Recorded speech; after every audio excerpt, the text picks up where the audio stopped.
कोठा के ऊपर कोठरिया, ओ मेरू नक झुनक के मारा बाड़ेना। कोठा के ऊपर कोठरिया, ओ मेरू नक झुनक के मारा बाड़ेना। ओही में से बहरेली हाथिया, हाथिया बछरू सही तेनु है।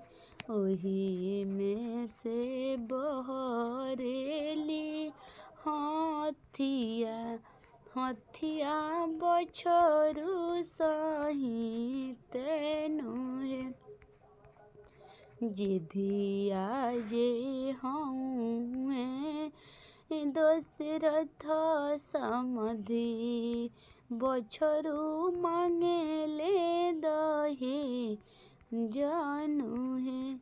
जिधिया जे हऊँ दशरथ समधि, बछरू मांगेले दहे जानू है।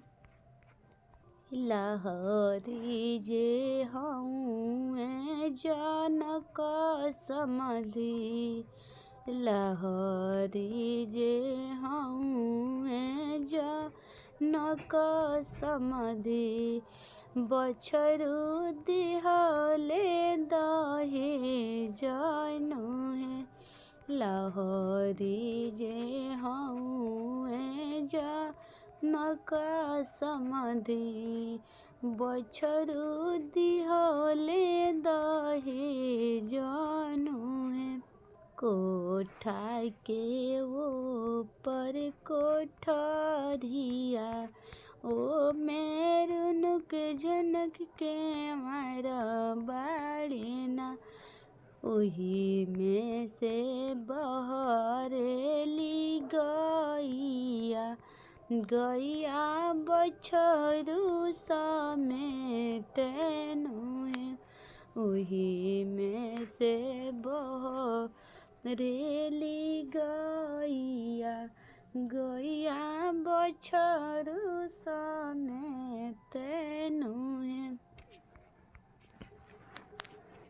जिधिया जे हऊँ कवन बाबू, धियावा मांगेले दहे जानू है।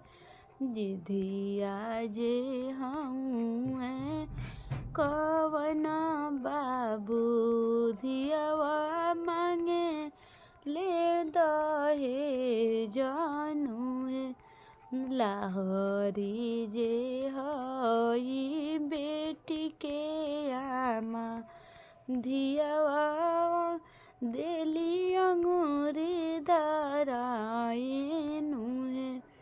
लहरी जे हई बेटी के आमा, धियावा देली अंगूरी धराइनु है।